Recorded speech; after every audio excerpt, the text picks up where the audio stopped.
करते हुए मंच पर आसीन अतिथिगण और यहाँ पर बैठे सभी अम्बेडकरवादियों को मेरा जय भीम। जय भीम। अब लगा कि यहाँ पर अम्बेडकरवादी बैठे हुए हैं, क्योंकि जब तक आस पड़ोस में पता ना चल जाए कि यहाँ पर जय भीम वालों का प्रोग्राम चल रहा है तो कैसा प्रोग्राम। बात सभी ने बताई आपको बाबा साहब के बारे में, और जो अंधविश्वास पाखंड में जो महिलाएं फंसी हुई हैं उसके बारे में मैं जो बताऊंगी आपको, मैं बताऊंगी कि बाबा साहेब ने अन्य महापुरुषों ने, सावित्रीबाई फूले, ज्योतिबा फूले और अपने काशीराम जी, सबने संघर्ष किया। किसके लिए? आप लोगों के लिए। बाबा साहब ने संघर्ष करके संविधान लिखने का, जब बाबा साहब से संविधान लिखवाया तो सबसे पहले आप लोगों का बाबा साहब ने ध्यान रखा कि मेरा जो दबा कुचला समाज है मैं उसको बैसाखी देने का काम इस संविधान में करूंगा। और आप लोगों को बैसाखी दी, बाबा साहब ने आपको अधिकार दिए हर चीज में। जो जनरल वालों के अधिकार है उनके बराबर खड़ा होने का अधिकार बाबा साहब ने आपको दिया। लेकिन एक अधिकार बाबा साहब ने आपको स्पेशल दिया था, ये कहा था कि जितने भी अधिकार मैं इनको देकर जा रहा हूँ, जितने भी अधिकार मैं संविधान में देकर जा रहा हूँ, जो इस देश की सत्ता पर जो काबिज होगा वो हक अधिकार रखता है उन अधिकारों को खत्म करने का, चाहे वो किसी भी तरीके से खत्म करे। बाबा साहब ने आपको एक बहुत बड़ा हथियार दिया था, वो दिया था वोट का अधिकार, और ये कहा था कि अगर ये लोग आपके हक अधिकार खत्म करने की कोशिश करें तो आप उस हथियार की धार से उन सब अधिकारों को सेव कर सकते हैं। वो था वोट का अधिकार। लेकिन उस वोट के अधिकार को हमारे लोग समझ ही नहीं पाए कि इतने 4-4 बच्चे कुर्बान कर दिए बाबा साहब ने। सावित्रीबाई फूले ने बच्चे पैदा नहीं किए, सिर्फ किसके कारण? आप लोगों के कारण। और उस अधिकार को आपने क्या किया कि उन गलत हाथों में ही सौंप दिया। जिनके बराबर में खड़ा होने का अधिकार बाबा साहब ने आपने दिया, उसी हथियार को उनको सौंप दिया। और देखो सत्ता पे कौन आ गया? मनुवादी लोग। कौन बैठे हैं? मनुवादी लोग। और वो क्या कर रहे हैं? वो आपके वोट के अधिकार का फायदा उठा रहे हैं सत्ता में आकर, और क्या कर रहे हैं? आपके संविधान को धीरे धीरे खत्म कर रहे हैं, संशोधन कर रहे हैं कानूनों में, और आपको पता भी नहीं चल रहा है। जो हम आरक्षण चिल्लाते हैं ना, सिर्फ चिल्लाते ही रह जाएंगे, क्योंकि वो हमारे अधिकार खत्म कर रहे हैं। और हम कह रहे हैं कि आरक्षण को हाथ लगा के दिखाओ, निजीकरण कर दिया। निजीकरण का मतलब है कि जितनी भी सरकारी नौकरियां हैं उनको सबको एक ठेकेदार को दे देंगे, और वो ठेकेदार मनमाने तरीके से उस पर आपकी पे, जो तनख्वाह कहते हैं जिसको, उसको लागू करेगा, और आपसे 12 से 14 से 15 घंटे भी काम करवा सकता है, क्योंकि वो ठेकेदारी में चली गई, प्राइवेट में चला गया। कोई भाई यहाँ पर प्राइवेट में करता होगा तो आपको पता होगा कि मनमाने ढंग से काम करवाया जाता है। अगर 20,000 आपको देता है तो 50-60 हज़ार का काम आपसे करवाता है वो महीने में। यही काम अब सरकारी नौकरियों में भी होगा। अगर उसमें ये भी है कि वो 5 साल आपसे काम कराएगा, अगर आपको आपका काम उसको पसंद आ गया 5 साल तक, उसके बाद वो चाहे तो आपको हटा सकता है कि भाई आप काम करने लायक नहीं है, ठीक नहीं है, क्योंकि 5 साल बाद वो आपको पक्का कर सकता है। लेकिन वो पक्का करेगा क्यों? जहां उसका 10,000 में काम चल रहा है तो 25,000 30,000 क्यों देगा आपको? तो वो तो हटाएगा ना। तो इस तरीके से हमारा संविधान खत्म किया जा रहा है। संविधान की तो चलो बात छोड़ो, वो तो खत्म हो ही रहा है। अब आते अपनी बहन बेटियों पर। आज आपने देखा होगा दिल्ली के अंदर हमारे समाज की, दलित समाज की बेटियों के साथ रोज रेप होता है, हर दूसरे तीसरे दिन रेप होता है, और उनको न्याय भी नहीं मिलता। एक और उन्होंने उपाय ढूंढ लिया है कि आपकी बेटियों के साथ रेप तो करेंगे और उनको जला भी देंगे, सबूत भी खत्म कर देंगे।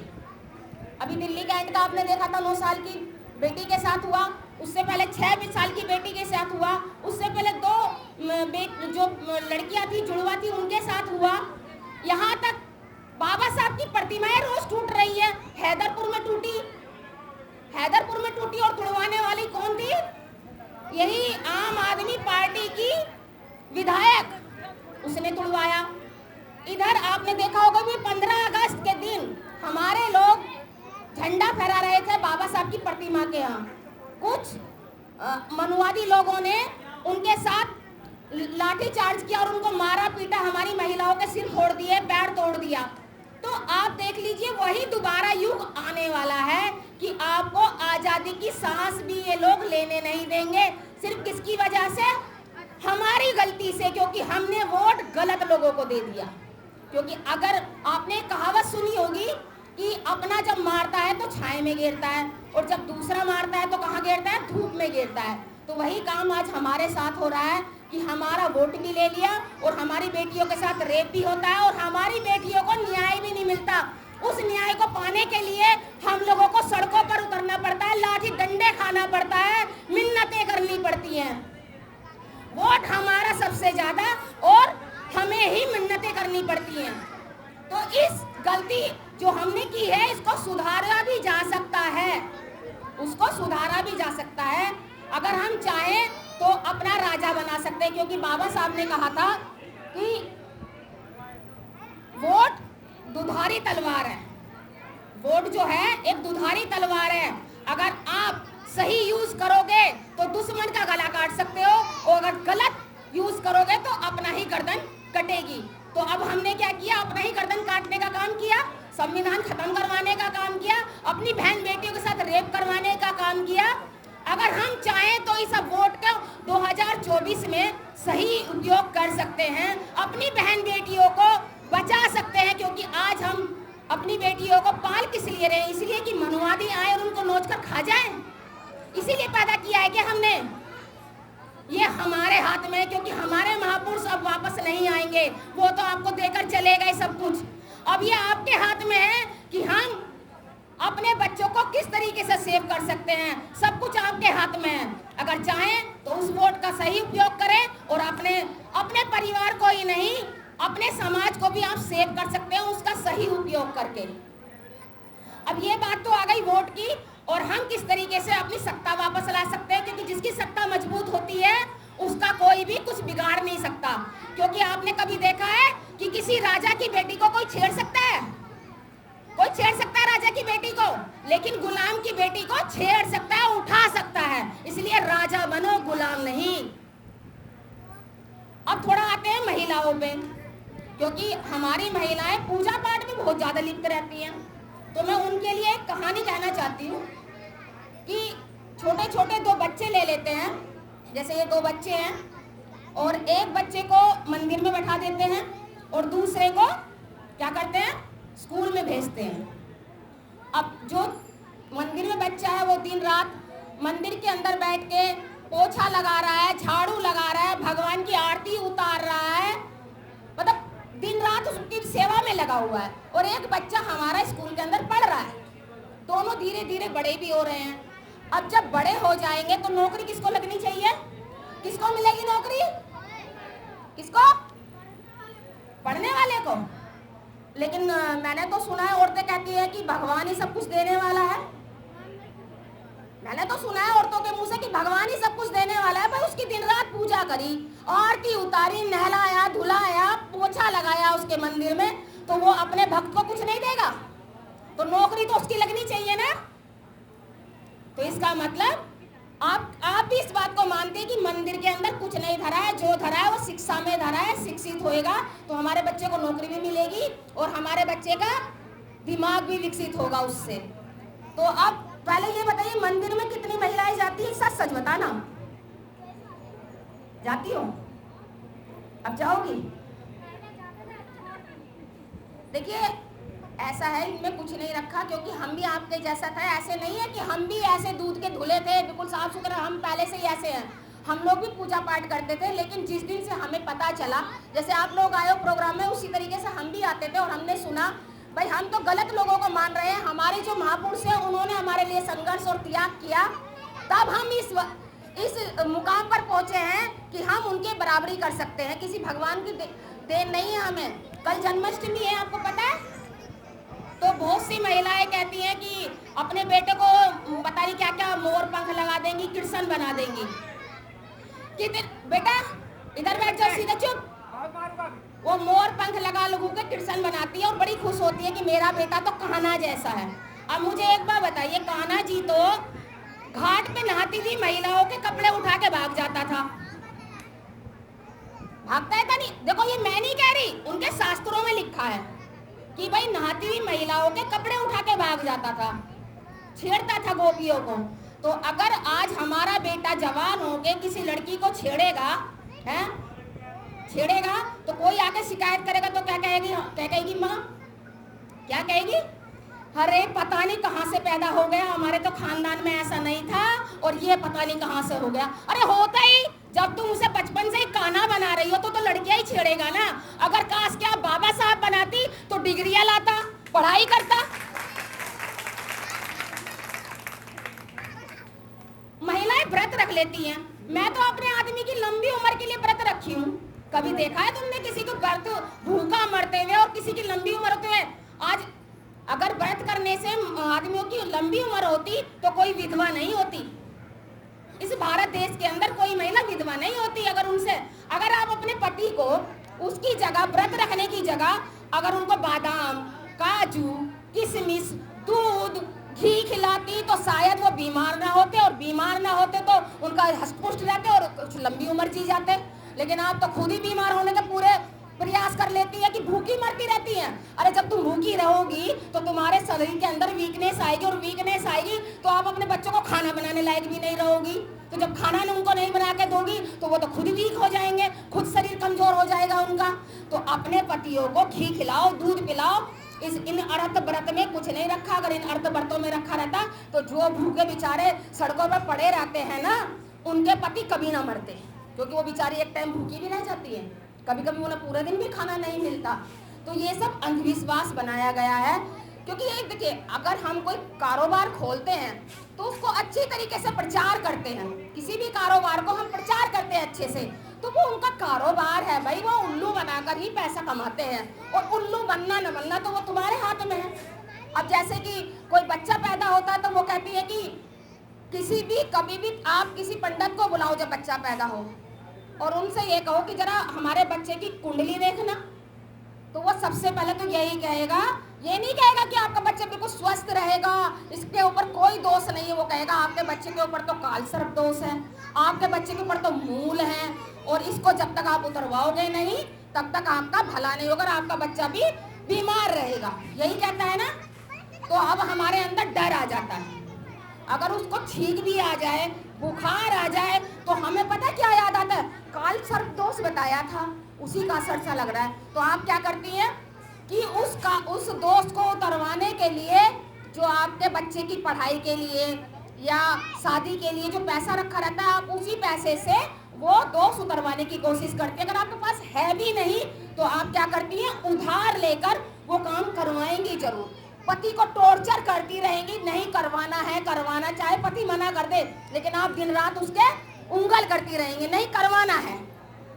तो इस तरीके से आप क्या करती हैं? उस पैसे को चाहे 10,000 ले, चाहे 15,000 ले, इतना ही तो लेता है।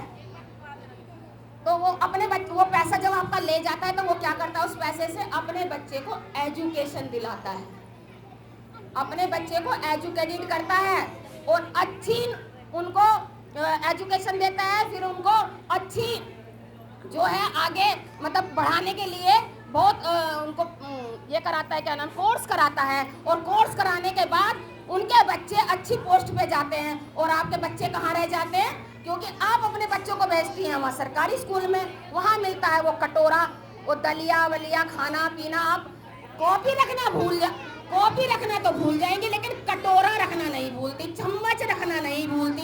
ये नहीं सोचती कि हम कमा किसके लिए रहे, अपने बच्चों के लिए।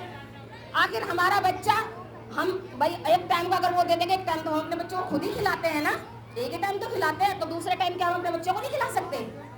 अपने बच्चों को उन कटोरों से मुक्त कीजिए, अपने बच्चों की किताबों पे ध्यान दीजिए कि कौन सी किताब इसको आज चाहिए, जिससे कि आपका बच्चा पढ़कर उनके बराबर मुकाबला कर सके। क्योंकि उनके बच्चे प्राइवेटों में पढ़ते हैं, अच्छी एजुकेशन लेते हैं, तो आपका भी फर्ज बनता है कि उनके बराबर आप भी करें। क्योंकि बाबा साहब ने कहा था कि एक रोटी कम खाना, लेकिन अपने बच्चों को पढ़ाना जरूर। क्योंकि शिक्षा वो शेरनी का दूध है, जो पिएगा वो दहाड़ेगा। तो अगर आपको अपने बच्चों को दहाड़ना सिखाना है तो पढ़ाना बहुत ज़्यादा जरूरी है। अब लास्ट में मैं सिर्फ एक कहानी कह के अपने वाणी को विराम दूंगी कि हमारी महिला ये कहती है कि पीछे से चली आ रही है। यही कहते हो ना कि पीछे से चली आ रही है। तो मैं बताती हूँ कैसे चली आ रही है। ये कहानी मैं ज़्यादातर महिलाओं को खूब सुनाती हूँ, अगर उनके दिमाग में बैठ जाए तो। अंधी अंधा थे, एक गांव था, उसमें अंधी अंधा रहते थे। अब दिखता नहीं था तो बेचारी रोटी बनाती तो हाथ वाथ भी जल जाते थे उनके, तो वो बेचारी गिन के रोटी बनाती थी, 4 अपनी और 4 अपने पति की। तो जब वो रोटी बनाती तो अंधी अंधा तो दिखता तो था नहीं उनको। एक कुत्ता आता या बिल्ली आती, वो उठा के रोटी ले जाता। अब 3 कभी अंधी के हिस्से में आती और 3 कभी अंधे के हिस्से में आती। अब एक दिन अंधे को लगी थी बड़ी जोर से भूख, अब 3 रोटी उसके हिस्से में आ गई। तो अंधा गुस्से में बोला कि ये बता, जब तुझे 5 रोटी खानी होती है तो तू अपनी 5 ही बनाया कर ना, मेरी क्यों खा जाती हर दूसरे तीसरे दिन। अब अंधी बोली कि हाँ नास गए, तू ही खा जाता है मेरी हर दूसरे तीसरे दिन रोटी। अब अंधा बोला कि ये भी नहीं खाती, मैं भी नहीं खाती, खाता कौन है। अब अंधी अंधा था तो दिखता तो था नहीं, लेकिन ना उनकी थोड़ी सुनने की शक्ति ज़्यादा होती है।